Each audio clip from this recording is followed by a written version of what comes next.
So, one thing I wish I would have understood a little bit earlier in my life was that my ego is actually my friend. And the essence of ego is just unawareness. So, the antidote to being unaware is obviously to become aware. The question is what are we becoming aware of? And the things that we're needing to become aware of are the things that the ego is protecting. And it's so interesting because the ego is so obsessed with the self, but it doesn't understand the true self, which means that there are two ways of thinking about self.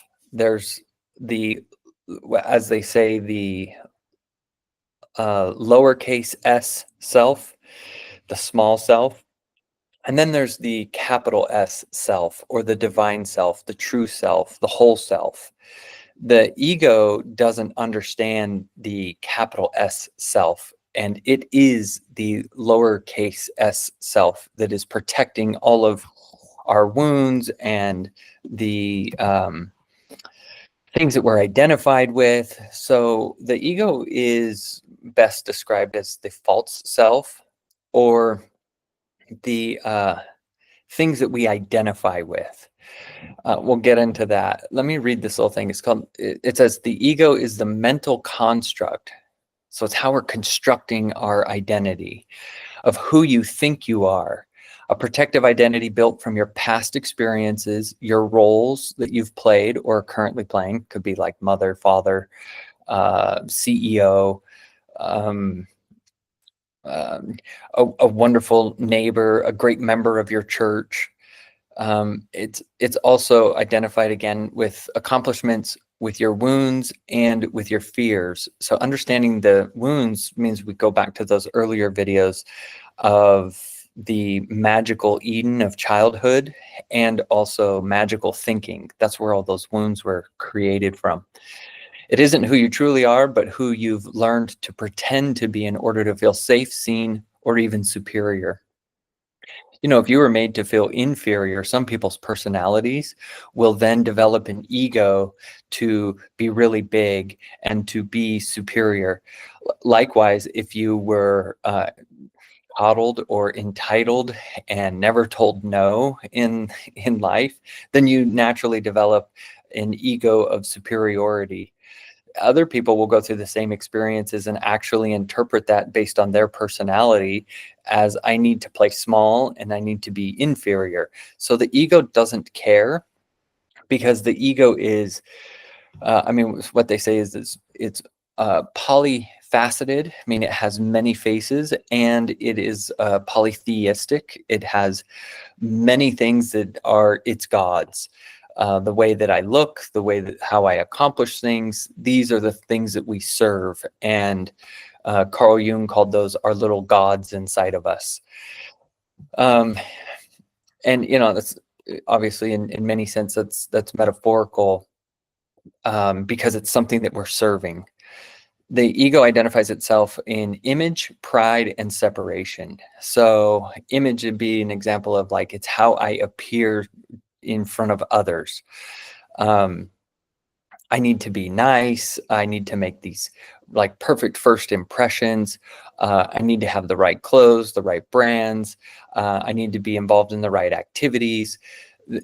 Those can be identified with the ego. They can be identifications of the ego. It's probably a better way to say that. Pride is just simply like needing to be right. If I have to be right, then you have to be wrong. Also, like to be admired by others, or to just be in control. In higher consciousness, like in higher awareness, what we end up finding is that we are all a part of the big collective whole. And therefore, when you're able to be in that state of awareness, then you already are admired, and you don't have to go try to be admired. When you're in an environment where your gifts, you've identified them and you live in alignment with them, people will admire you for the authenticity of being in alignment with who you truly are. And that's how you start knowing that you've got a safer uh, environment with more awareness and more consciousness. And then also like pride is associated with being in control. So when we feel out of control, the ego gets activated. It brings up really big emotions, and it triggers all of our deepest wounds. Then there's the separation, which is either I see myself as lower than you or inferior to you, or I see myself as superior to you. And if you're putting someone up on a pedestal, that's why there are no gurus, right? Because as soon as you put someone up on a pedestal, well, then you've lowered yourself. And as soon as you put yourself up on a pedestal, then you've lowered others. And we're trying to work towards having, being a part of the collective whole. So the ego is just the protector of the wounds. It's not bad. It's just protective. And our wounds inside of us, these core wounded beliefs that we have, that's what they're protecting. So if I believe that I'm abandonable, which for the most part, that is one of my deep, deep wounds, then anytime that I get triggered, I can always tie it back to like, oh, I don't feel like I belong here, or I feel like I'm being abandoned here. And my ego will come out in big emotions, false perceptions. And I will, if I don't slow that down, then I'm going to perceive that I'm abandoned, I'm rejected, I don't matter. And then I'm going to protect myself to do that, whether I get big or whether I isolate and play small. However, it was conditioned in our past to be able to find safety within ourselves. And these are the things, again, that the ego is not aware of. So we just start bringing awareness to how the ego is driving our lives and our patterned behaviors. So some examples is there's the overachiever ego, which means like I need to prove my worth so that if I can be of such high value, well, then I'll never get fired. I'll never get divorced. I'll never be abandoned. My kids will always love me.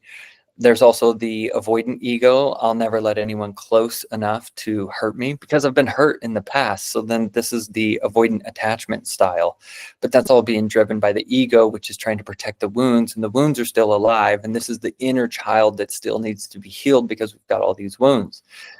And there's the people pleaser ego. I'll become who you want me to be so that I never get rejected. And, the people pleasers, to say a little bit on that, is that, because this is like so resonant to me and to my how my ego shows up, is that it's extremely inauthentic because I'm a chameleon trying to shift into what this group of friends needs or what my partner needs, and therefore I can't be authentic and speak my truth. When you can be fully authentic, then you know that you are unconditionally loved. And that's where connection and belonging is truly experienced rather than just thought about or sought after. The ego, interesting thing is when we're trying to make these little shifts in our awareness of how we are showing up so that we can own our wholeness, when we are unaware of it, the ego is, I always say it's like Paul Blart, the mall cop who thinks he's a Navy SEAL. The ego is what's keeping us asleep. And so when we are awakening, this is what we're awakening to, is the wounds that we have and how the ego is then driving our behavior to try to protect ourselves. It hides the wounds beneath the layers of identity, performance, defensiveness, control. And Eckhart Tolle is got a really, really great quote. He says, the ego is always looking to strengthen itself to preserve the fiction of who you think you are, because it's the false self.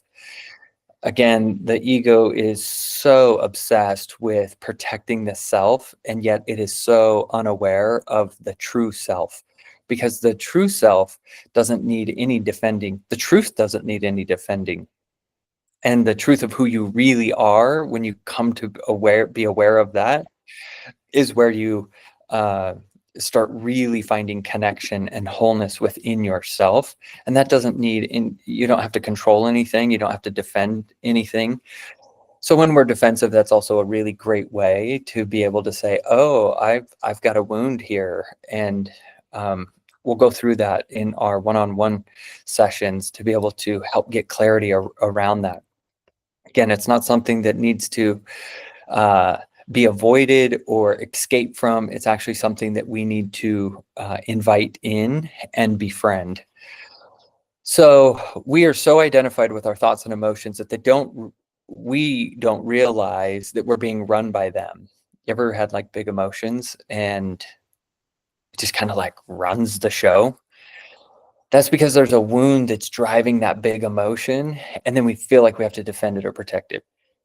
And then we mistake the voice in our head, they call that the thinker, with our memories, opinions, reactions for who we are. So if I get really big and I do that over and over and over, I'll start to identify with that. And then I'll just tell all my friends and my family and my loved ones, and I'll just be like, I'm just a really big personality. And this is just who I really am. And some people do like generally have like really big, fun, bubbly personalities, but we're talking about big defensive personalities that have to control.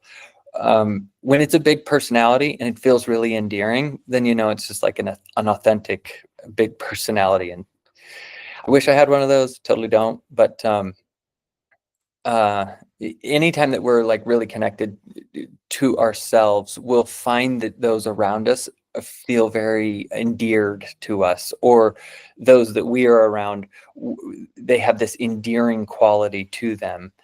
So it's not about being small or being big. It's about being true and being aligned with your true self.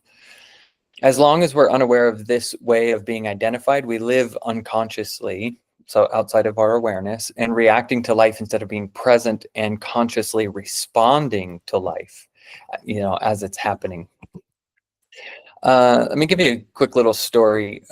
Pinocchio, you've probably seen it and you know about it, but the story is that Pinocchio was not a real boy. And interestingly, he was created by his father. And the way that I interpret this is like he's created by God. And yet he's not the real boy yet. And that's because he's ran by the strings of his life. And if you think about the strings of his life, like his ego, so he looked alive, he could walk, talk, laugh, and cry, but he was just a puppet made of wood. He didn't have a mind of his own. He just did whatever he felt like in the moment. And if something felt fun, he chased after it. And if someone gave him attention, he followed them. And he didn't stop to think. He didn't notice he was controlled by other people or by his fears and by the loud voice in his head that told him what to do. So he ran away from school. He joined a puppet show. He told lies, and he even ended up turning into a donkey. In other words, when we're ran by the strings of our ego, ultimately we will become a complete ass. So the more he followed that voice, that smaller self, the more trouble that he ended up getting into. And he didn't realize that that voice was not actually him. It was just a bunch of thoughts and feelings left over from the pain of the past. Eventually, something happened. Pinocchio got scared. He lost his father. He got disconnected, from his father, and he got swallowed by a whale. Kind of sounds like the story of Jonah, right, in the Bible. And inside the dark belly of the whale, he stopped running. Same thing that happened to Jonah. And we kind of all end up in these moments of like being swallowed by the big belly of the whale. That's what happens when we are being controlled by the ego or completely unaware of it, right? That voice in my head doesn't know the way. I miss my father. I miss being honest. I want to do what's right. That's what he starts to say to himself when he's in the belly of the whale. And in that moment, he stopped listening to the lies and he started being brave and true to who he was. And he started to tell the truth, and he started to act responsibly and started to take accountability. And because he had stopped being a puppet, something amazing happened, is that was the moment that he became the real boy. And I think that story is true for all of us. And Carl Jung, who really was the guy that made popular the concept of integrating the shadow. And the shadow are all those parts that we're unaware of because they're sitting in the shadow of our life. Literally, all of our patterned behaviors reside in our subconscious. Sub meaning below, conscious awareness. So it's outside of my awareness. Jung said, until you make the unconscious conscious, it will direct your life and you will call it fate. So consciousness begins when we see the patterned behaviors of protection that the ego is puppeting for us. So here's what happens is that we start to become aware of our reactions. We start to become aware of our triggers, of the perceptions that are coming immediately after our triggers. When you're triggered, right, here's what's so crazy about the mind. The mind immediately grabs the past, your past's worst case perception. I'm abandoned, I'm being rejected, I'm being abused. And what we'll find when we become aware of these things is that often the perception of being rejected doesn't even exist in the behaviors of our friends or our family or our loved ones. So we get triggered because a wound is touched, and then the perception is, here it is again, I'm being abandoned again, and this is all in the shadows of our lives, just outside of our awareness. So we start to become aware of the reactions and our triggers and the repeating patterns that are showing up at work, that are showing up in our romantic relationships, at our home relationships, even with, particularly with our kids. They're such great mirrors to us. And another way is also to start to become aware of our self-talk. If you've ever had a moment where you, like, they call them the Freudian slips. It's just you say something and then you're like, that's not what I meant. Those Freudian slips are the voice of our subconscious, and we do need to pay attention to them. Now, our conscious mind justifies and rationalizes that what I said is not what I meant, and here's what I said. But in higher consciousness, we become aware of the things that we do say, and then we go, oh, I wonder what that's attached to and why that would have slipped out. So these are not flaws. These are actually breadcrumbs leading us back to the original wound. And so they are our friends. They just show up in such silly ways. When we bring awareness and compassion to that wounded inner child that's inside of us, right? That just means those moments that we had to create a false identity to either be the overachiever or the people pleaser, the anxious or the avoidant. When we become aware of those, all that's saying is that when I was a child, I had a really painful experience, and that experience, I learned how to navigate that, and through a protection, and now that's still playing out in my adult life. So we begin to reclaim the innocence and the presence we had before the wound when we become aware of these things. But this time we're conscious of it. This time we're starting to feel like, oh, there's a place for all of it to exist. And I think this is what Christ meant when he said, unless you become like a child, you cannot enter the kingdom of God. He also said the kingdom of God is within you. And so how is it that I become a child? Well, I just go back to that magical Eden, and that time in my life when there was the magical thinking that I thought it was me. And I start to realize that it actually never was me, that those were just protective, patterned, conditioned behaviors that were driven by pain and not feeling enough. And then I start giving it at a seat at the table and welcoming it in and nurturing that. And this is inner child work. So now we're not naive to it. Now we start to see our bullshit. It can be quite jarring, actually. And the best way, in fact, I would venture to say the only way to be able to become aware of the things we are unaware of was best articulated by A.H. Almas, who said, only when compassion is present will people allow themselves to see the truth of who they really are. because I'm going to start seeing all my bullshit patterns and all the things that I do to protect myself that are actually competing against connection. And I need to have compassion for that, to say that that was an appropriate thing when I was a child, and now I'm becoming aware of it as an adult. And so I need to infuse compassion into me. And clearly I had been doing the best that I could do. This is empathy. And it's where forgiveness starts to take place. The essence of forgiveness is, like, if you look in the etymology of the word forgiveness, what it means is to thoroughly give up the right to punish. So the antidote to forgiveness, or the antidote to punishment, is forgiveness. And the way to do that is to have compassion. So where there is no compassion, there can be no forgiveness, because where there is no compassion, there's still going to be a little part of me that wants to punish, wants to even the score, an eye for an eye. And it is the ego that wants to do that. Very natural, very normal, totally unnecessary. So then we begin to see with eyes to see. The main point is that our little shifts in consciousness that will lead us to having better relationships with ourselves and with everyone else in our life is not found by escaping the ego, but by befriending the ego. And we befriend it by becoming aware of how it functions and performs and behaves, and what it is trying to protect, the wounds, from the past.